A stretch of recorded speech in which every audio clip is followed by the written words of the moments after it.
దేవుని నామమునకు స్తోత్రంలో ఈనాటి ధ్యానాంశము యేసుక్రీస్తు ప్రగాఢ సంకల్పం అండి. నిన్నటి దినమున కీ పాయింట్గా కీర్తన గ్రంథం 8:1 ప్రకారం, యెహోవా మా ప్రభువా, ఆకాశంలో నీ మహిమను కనపరచువాడా, భూమి అందంతటా నీ నామము ఎంత ప్రభావము కలది అని కీ పాయింట్లో మనం నేర్చుకుంటూ సృష్టింపబడిన విశ్వమంతా మహిమను గురించే వివరించబడిందండి. ఈ దినమున అన్నిటికంటే అధికముగా దేవుని మహిమను తెలుసుకొని దానిని ఓ విలువైన నిధిగా భద్రపరచుకునేలాగా మనము నిర్మింపబడినాము. ఆ నిధిని మనము ఇతర విషయములతో మార్పిడి చేస్తే ప్రతి విషయము తారుమారైపోతుందండి. దేవుని మహిమ అనే సూర్యకాంతి మన సౌర వ్యవస్థ వంటి ఆత్మపై సూటిగా ప్రకాశిస్తుంది. అలా జరిగినప్పుడు మన జీవితం యొక్క గ్రహములన్నీ వాటి కక్షల్లో స్థిరంగా ఉంటాయి. కానీ అసలు సూర్యునికే స్థానచలనం కలిగితే అన్నీ చిన్న భిన్నములైపోతాయండి. అలా అగ్నిజ్వాల వలె మండుచున్నట్లుండి అన్నింటినీ తన వైపు ఆకర్షించుకుని ఆ కేంద్ర స్థానమునకు దేవుని మహిమ పునరుద్ధరించబడడంతో ఆత్మకు స్వస్థత ప్రారంభం అవుతుందండి. మనమందరము దేవుని మహిమ కొరకే ఆకలి కొని ఉన్నాము, ఆరాటపడుచున్నాము, నేర్చుకోవాలని ఆశగా ఉన్నాము.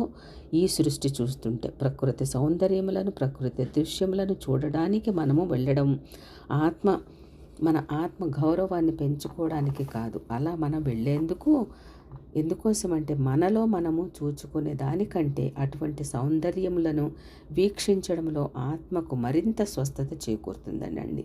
ఇటువంటి దివ్యమైన విస్తార విశ్వము ముందు భూమి అని పిలువబడే ఓ సూక్ష్మ రేణువుపై ఓ అద్దం ముందు నిలుచుని తన సొంత రూపంలో ప్రాధాన్యత వెతికే ప్రయత్నంలో ఉన్న మానవుడు మాత్రమే హాస్యాస్పదమైన విషయము. దేవుని స్వరూపి అయ్యున్న క్రీస్తు మహిమను కనపరచు సువార్త ప్రకాశము ప్రకాశించాలి. కొరింథీయులకు రాసిన 2వ పత్రిక 4:4 ప్రకారం క్రైస్తవ సువార్త క్రీస్తు మహిమను గురించే కదండి, నన్ను గురించి కాదు.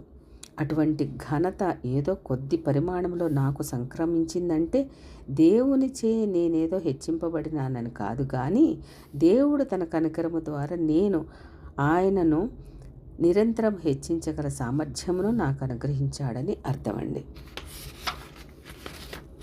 యేసు మన కొరకు చేయగలిగిన అత్యంత ప్రేమ కార్యమేది అనగా సువార్తలో తుదిఘట్టము. అత్యున్నతమైన మేలు ఏది? విమోచన, క్షమాపణ, నీతిమంతులుగా తీర్చబడటమా, సమాధానపరచబడటమా, పరిశుద్ధపరచబడుటనా, దత్తత, అద్భుతమైన ఈ గొప్ప విషయములన్నీ మరింత గొప్ప దాన్ని మనకు తెలియచేయడం లేదు. అదే చిట్ట చివరిది. మనకివ్వాలని యేసు తన తండ్రిని వేడుకున్న విషయం, తండ్రి నేనెక్కడ ఉందునో అక్కడ నీవు నాకు అనుగ్రహించిన వారును నాతో కూడా ఉండవలనని, నీవు నాకు అనుగ్రహించిన నా మహిమను వారు చూడవలనని కోరుచున్నాను. యోహాను సువార్త 17:24 ప్రకారం అండి. క్రీస్తు మహిమా సువార్తే క్రైస్తవ సువార్త. ఎందుకంటే మనము క్రీస్తు మహిమను వీక్షించి దానిని ఆస్వాదించాలనేదే మన తుది లక్ష్యం. కనుక ఇది దేవుని మహిమ తప్ప మరొకటి కాదు. ఆయన దేవుని మహిమ యొక్క తేజస్సును, ఆయన తత్వం యొక్క మూర్తిమంతమునై ఉన్నాడు. హెబ్రీ పత్రిక 1:3 ప్రకారం ఆయన అదృశ్య దేవుని స్వరూపి. కొలసీ పత్రిక 1:15 ప్రకారం సువార్త వెలుగు మనలో ప్రకాశించినప్పుడు అది తన మహిమను గూర్చిన జ్ఞానము యేసుక్రీస్తునందు వెల్లడిపరచు ప్రకాశమే. అనగా కొరింథీయులకు రాసిన 2వ పత్రిక 4:6 ప్రకారం మనము దేవుని మహిమను కూర్చిన నిరీక్షణను బట్టి అతిశయపడినప్పుడు రోమాపత్రిక 5:2 ప్రకారము ఆ దివ్య నిరీక్షణ మహాదేవుడును మన రక్షకుడైన యేసుక్రీస్తు మహిమ యొక్క ప్రత్యక్షత. తీతు పత్రిక 2:13 ప్రకారం క్రీస్తు యొక్క మహిమ అంటే దేవుని మహిమయే. తీతు పత్రిక 2వ అంతా కూడా మహిమ గురించి ఉంటుందండి. ఒక విధంగా గమనిస్తే క్రీస్తు లోకమునకు వచ్చినప్పుడు దేవుని మహిమను ప్రక్కన పెట్టాడు. తండ్రి లోకం పుట్టక మునుపు నీ యొద్ద నాకు ఏ మహిమ ఉండునో ఆ మహిమతో నన్ను ఇప్పుడు నీ యొద్ద మహిమపరచుము. యోహాను సువార్త 17:5 ప్రకారం. అయితే మరో విధంగా చూస్తే క్రీస్తు ఈ లోకమునకు రావడంలోనే తన మహిమను ప్రత్యక్షపరిచారు. ఆ వాక్యము శరీరధారియే కృపాసత్య సంపూర్ణుడుగా మన మధ్య నివసించిందండి.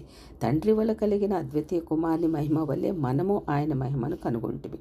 యోహాను సువార్త 1:14 ప్రకారం. కనుక సువార్తలో మనము చూచేది, ఆస్వాదించేది, యేసుక్రీస్తునందు వెల్లడపరిచేది దేవుని మహిమయే. కొరింథీయులకు రాసిన 2వ పత్రిక 4:6 ప్రకారం. ఈ విధమైన చూచుటయ్యే క్రమం తప్పిన మన జీవితంలోకి కలిగించే స్వస్థత మనమందరమును ముసుగు లేని ముఖముతో ప్రభు యొక్క మహిమను అద్దం వల్లే ప్రకాశింపజేయచ్చు, మహిమ నుండి అధిక మహిమను పొందుచు ప్రభువుకు ఆత్మచేత ఆ పోలికగానే మార్చబడుచున్నామండి. కొరింథీయులకు రాసిన 2వ పత్రిక 3:13 ప్రకారము. ఆమేన్.